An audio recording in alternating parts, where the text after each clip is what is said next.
Olá, alunos! Estamos dando início agora à quarta semana.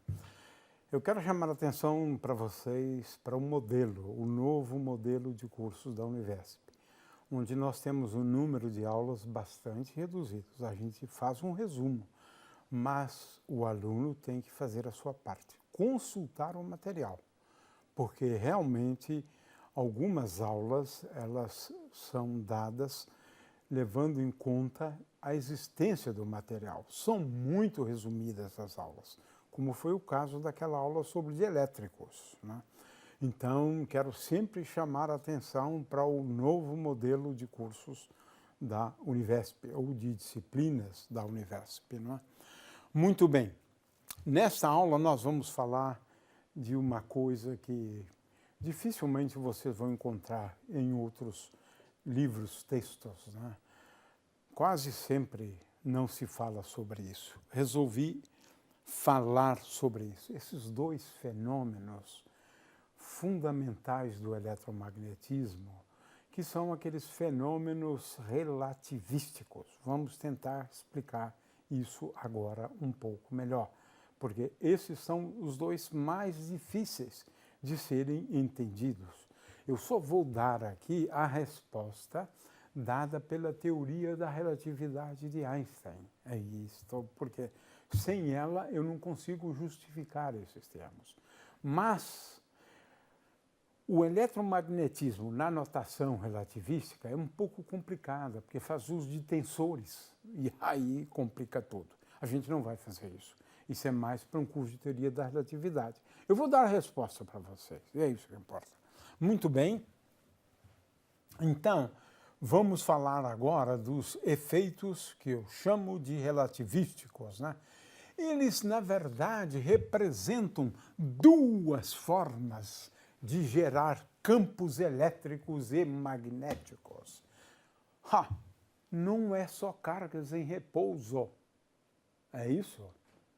Agora, temos uma outra forma de gerar um campo elétrico, além de cargas em repouso, e temos agora uma outra forma de gerar o campo magnético, além daquela dos ímãs, do ferromagnetismo. Uma outra forma. Essa é mais importante a gente entender, para a gente entender o magnetismo dos materiais. Muito bem, são efeitos relativísticos, né? O que é que nós estamos querendo chamar a atenção de vocês? Dois referenciais. Referenciais, vocês sabem, é um ponto de origem e três eixos ortogonais entre si. Aqui eu tenho o elétron, mas poderia ser qualquer partícula carregada. Então a questão é, vamos analisar, né, os fenômenos, ou os campos, melhor dizendo, né, nesse referencial da carga que se move. Eu estou acompanhando a carga elétrica, estou no referencial da carga elétrica. E agora de um referencial externo à carga elétrica. Esse referencial vermelho vê as cargas elétricas se movimentando com velocidade v. É isso, dois referenciais. E isso faz toda a diferença. Então, veja só, vamos focar a nossa atenção, né, no referencial, por exemplo, da partícula que se move, do elétron. Esse é um referencial, né? Agora, veja só. Aqui eu tenho uma situação que é a seguinte.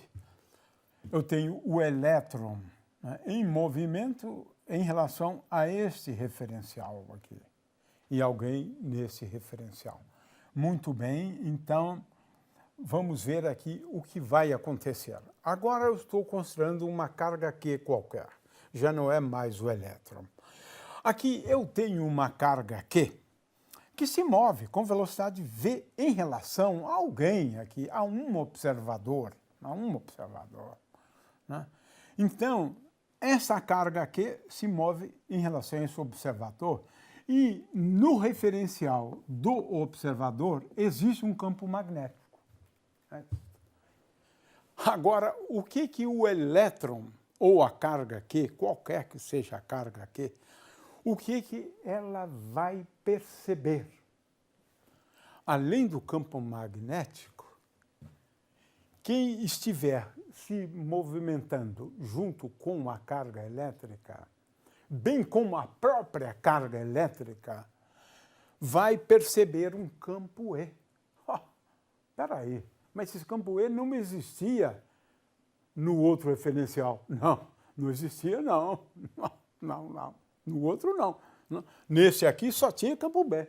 Agora, no outro, além do campo B, tem mais essa teoria de Einstein, teoria da relatividade. Aprendemos muito, né, sobre o próprio eletromagnetismo com uma teoria de Einstein. Esse campo elétrico, né, ele tem uma característica, olha só, o campo elétrico é igual a V vetor B. Isso se pode provar com uma teoria da relatividade, que foi isso que eu disse antes, né? Só a teoria da relatividade, né, pode nos ajudar a entender essa expressão. Mas o elétron, que se movimenta em relação àquele referencial onde existe um campo magnético, o elétron vai perceber, porque existe um campo elétrico no referencial dele. No referencial dele. Consequentemente, o elétron vai experimentar uma força elétrica, porque ele vê um campo elétrico, né? Então, essa força é conhecida como força de Lorentz, né? Ou seja, também se diz que é uma força magnética, mas há um equívoco, que é uma força de origem magnética, né?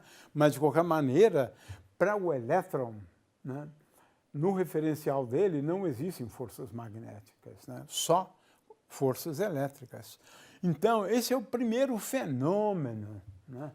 No referencial do elétron, se no outro tem um campo magnético, nele tem um campo elétrico, além do campo magnético. Claro, não desaparece o campo magnético, existe um campo elétrico. Mas isso aqui tem muitas aplicações. Isso é fantástico, né? Aprendemos agora a colocar elétrons em movimento de um outro jeito. Como? Tendo os elétrons se movimentando numa região onde existe um campo magnético uniforme. Ou não uniforme, não importa que essa força de Lorentz, né? E ela pode ser percebida na deflexão, né, do elétron num dos arranjos experimentais conhecido como tubo de raios catódicos, né? Eles são defletidos por um campo magnético. Essa é uma, né? Aqui eu tenho uma outra, que vale a pena apenas uns 30 segundos, né, para a gente assistir, né, o efeito do campo magnético sobre os raios catódicos.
De forma que esse é um fenômeno fantástico, a força de Lorentz, né? E agora eu devo utilizar a regra da mão direita, né, para calcular a força. Se a carga for positiva, aqui eu tenho V, aqui eu tenho B, e, portanto, aqui eu tenho a força F, se o campo B está para cá, e se a carga for positiva, né? Então, V vetor B me dá a força F, se a carga for positiva, né, a força está para cá. Muito bem, muitas aplicações, né? Por exemplo, nos antigos televisores, né, você orienta os elétrons para serem depositados em diferentes regiões, né? O fato é que são muitas as aplicações tecnológicas, porque nós podemos direcionar elétrons, quando são acelerados, para diferentes regiões do espaço, como consta nessa figura aqui, né? Agora, tem aplicações fenomenológicas fantásticas, né? Por exemplo, veja só a questão da corrente elétrica. Quando percorre um fio, acontece o seguinte: se esse fio estiver numa região de campo magnético B, ele experimenta a ação de uma força. Foi o que, na verdade, foi observado por Ampère, na realidade, né? Então, como é que isso aqui se passa? Primeiro, eu considero um elementozinho de carga. De quê? Né? No elementozinho, né? De quê? Agora, eu considero o campo B. Veja, o campo B é esse em azul para cá. E a força e a velocidade é V para lá, porque as cargas, né, estão se movimentando, né, com velocidade V, né?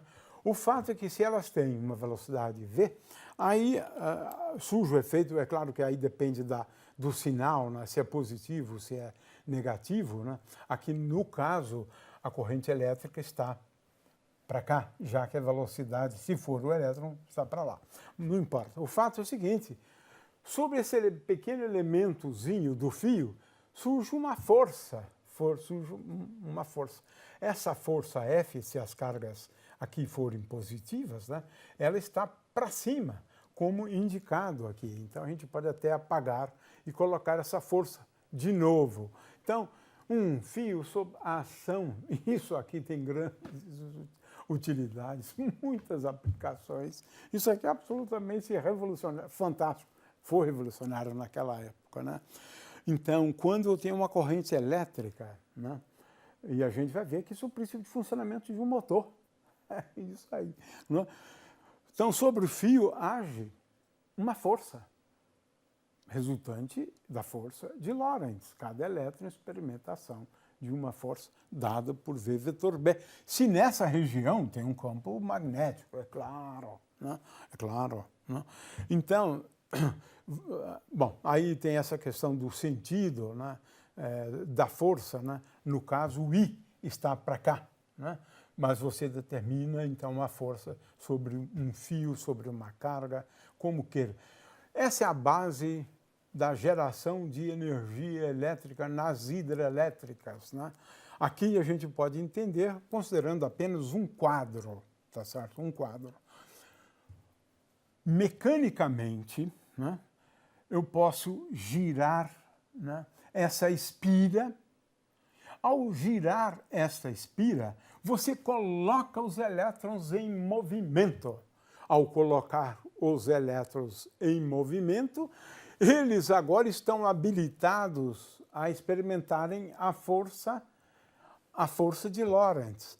E, consequentemente, veja, você gera uma corrente para cá, uma corrente para lá, né? Isso a gente pode demonstrar. Uma pena que não haja tempo para a gente discutir isso em detalhes. Mas, em resumo, se eu coloco, né, os elétrons em movimento, né, é claro que aqui nós estamos transformando energia mecânica em energia elétrica, mas é assim que funciona numa usina hidrelétrica, né?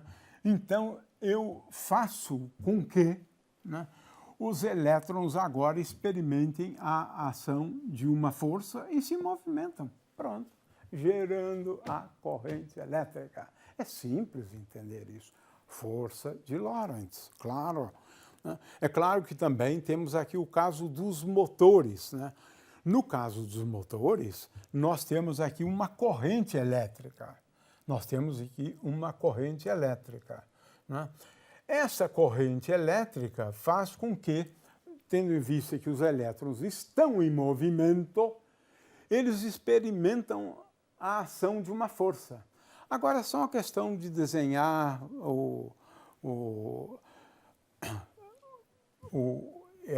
esse quadro aqui, por exemplo, retangular, né? Então, nesse caso, ele vai experimentar, de um lado, a ação de uma força para cá, desse lado, a ação de uma força para cá, gerando um torque e coloca, consequentemente, esse quadro em movimento de rotação. É claro que o motor elétrico é constituído de muitos quadros, né?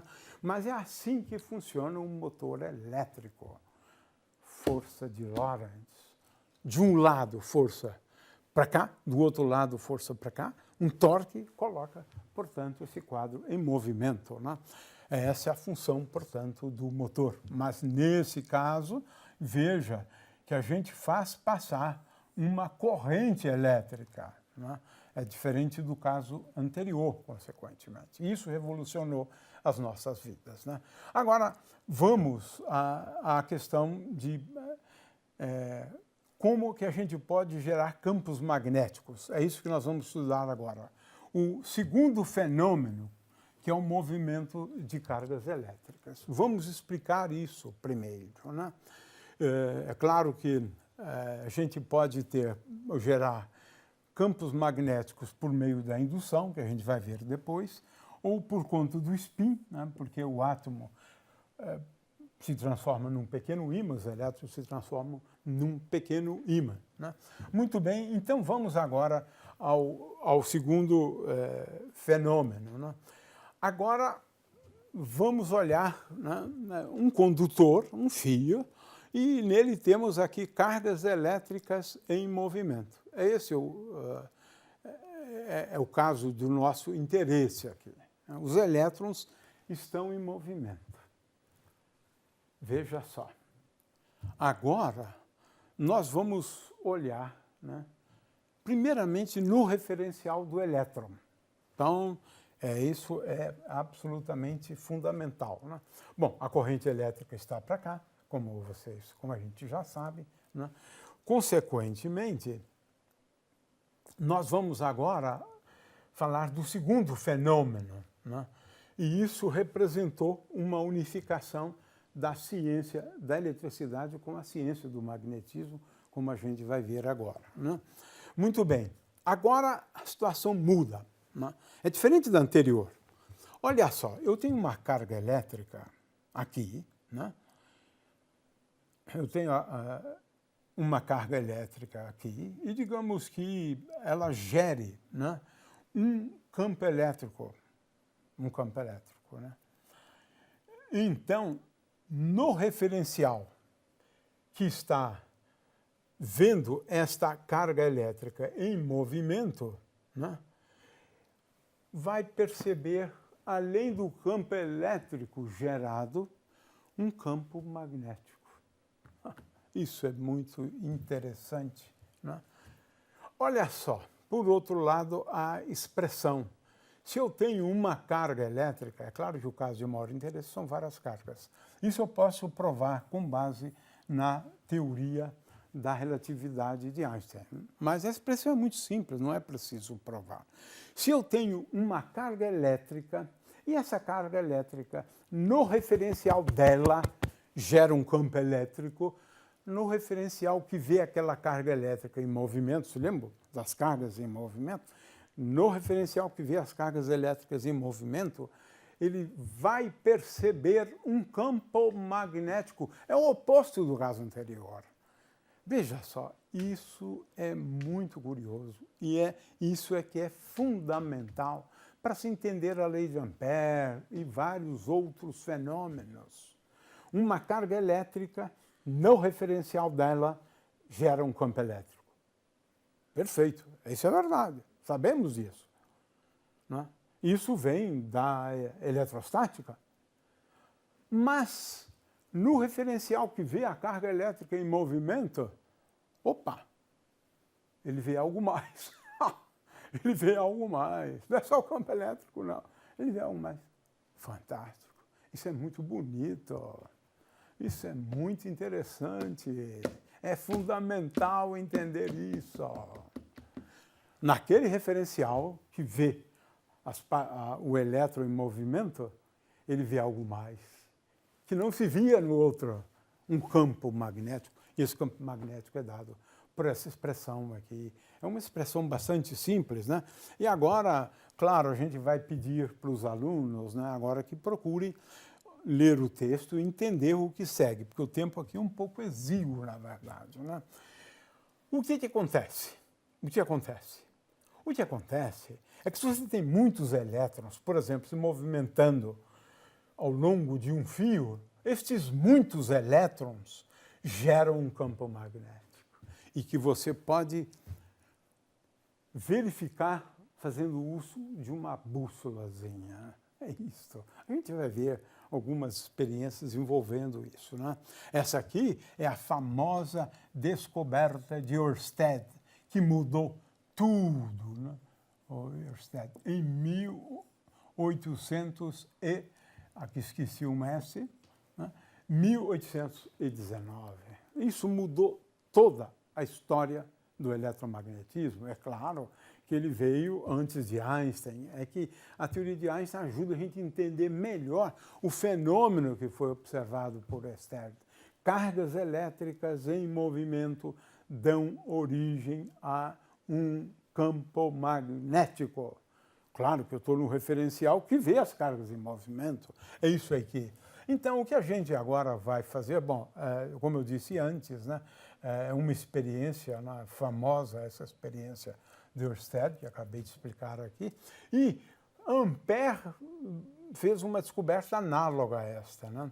É essa aqui, envolvendo forças entre dois fios, né, percorridos por uma corrente I1 e I2, se as correntes são paralelas, né, ou não, mas aqui é o caso de correntes paralelas e de mesmo sentido, né? Aí as forças são de atração. Se as correntes tiverem sentidos opostos, as forças são de repulsão. E isso realmente dá para calcular. Tudo isso aqui dá para calcular, né?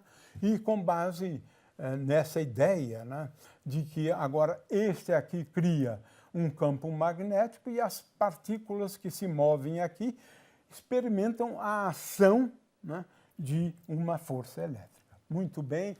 Então, tenho aqui um videozinho que pode ser aí de cerca de 30 segundos, né, que é repetindo a experiência do Ørsted.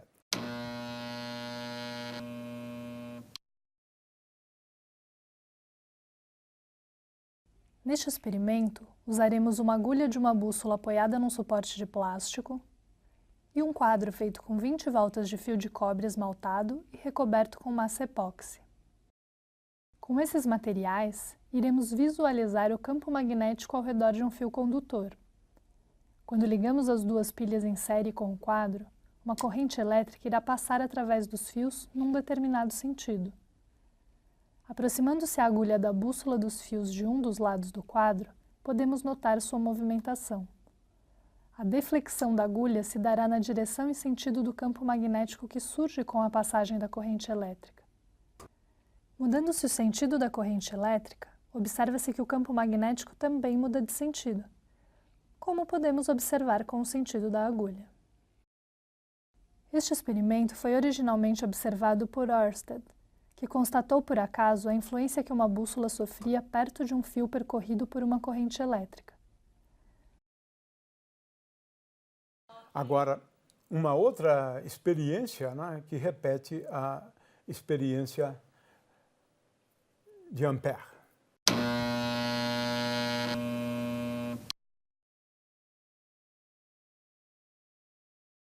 Neste experimento, observaremos a interação magnética entre dois fios percorridos por correntes elétricas. Para isso, usaremos 4 pilhas ligadas em série, fios de ligação, um quadro apoiado em 2 suportes de madeira e um quadro móvel ligado em 2 pilhas em série. Os quadros são feitos cada um com 20 voltas de fio de cobre esmaltado e recobertos com massa epóxi. Inicialmente, ligaremos os terminais do quadro fixo em 4 pilhas em série com um interruptor de cobre.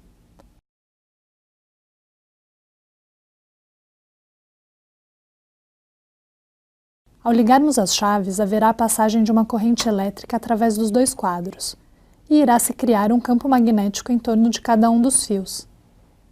A interação desses campos pode ser visualizada por meio da pequena força que age sobre o quadro móvel, que, apesar dos valores pequenos se comparados aos de campos magnéticos de ímãs comuns, provoca movimentações.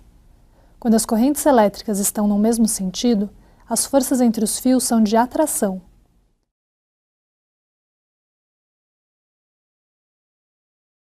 Se as correntes forem em sentidos opostos, as forças são de repulsão.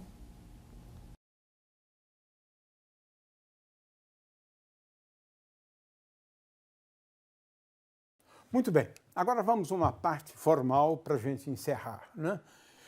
No referencial do elétron ali, temos um potencial e um campo elétrico.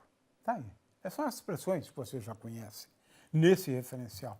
No outro referencial, né, veja que agora eu preciso levar em conta o fato de que o elétron está em movimento, né? Então é x menos vt a posição agora do elétron, e tenho esse campo elétrico, sim, mas tenho também um campo magnético que é dado por essa expressão aqui. Eu substituo aqui e agora veja, eu tenho aqui 4πε0 vezes c ao quadrado, que define uma nova grandeza física, que é μ0, a permitividade do vácuo, né? Então agora eu introduzo uma nova constante a partir do produto dessas duas constantes. Não é assim que se faz historicamente, né? Que é essa grandeza aqui, μ0, que é dado por 4π vezes 10 a menos 7 Henry por metro, né? O fato é o seguinte, olha só a expressão para o campo de uma carga, né? De uma carga apenas. É esta aqui. Eu posso encontrar uma expressão, portanto, para o campo magnético gerado por uma carga elétrica que em movimento com velocidade v, movimento uniforme, as contas aqui foram todos calculados. Aqui está a expressão do campo elétrico. E agora, e se eu tenho muitas cargas, né? Esse aqui, então, é uma figura, né, para representar o campo produzido por uma carga Q, né, de acordo com aquelas expressões anteriores. Agora, o truque é bastante simples, né? Onde tem cada carga elétrica, eu vou substituir VT, né, por x', a posição, né, porque é como se você tivesse numa situação estacionária onde cada carga é reposta pela outra durante o movimento, né? E agora, então, eu considero um elementozinho de volume, né, e que vai me gerar, onde eu tenho uma carga dq, uso aquelas expressões anteriores, né, e agora, feita aquela substituição, eu tenho aqui uma expressão para o campo magnético. Aqui eu estou pensando, na verdade, na velocidade constante. De outra maneira, eu devo colocar aqui J, né? Então, é o que eu tenho. Veja, são expressões semelhantes do campo elétrico gerado por uma distribuição de cargas, né? Portanto, o campo magnético, se eu introduzir essa grandeza J, né, que é importante, na magnetostática, eu vou obter a seguinte expressão para o campo magnético. É dado por essa expressão aqui.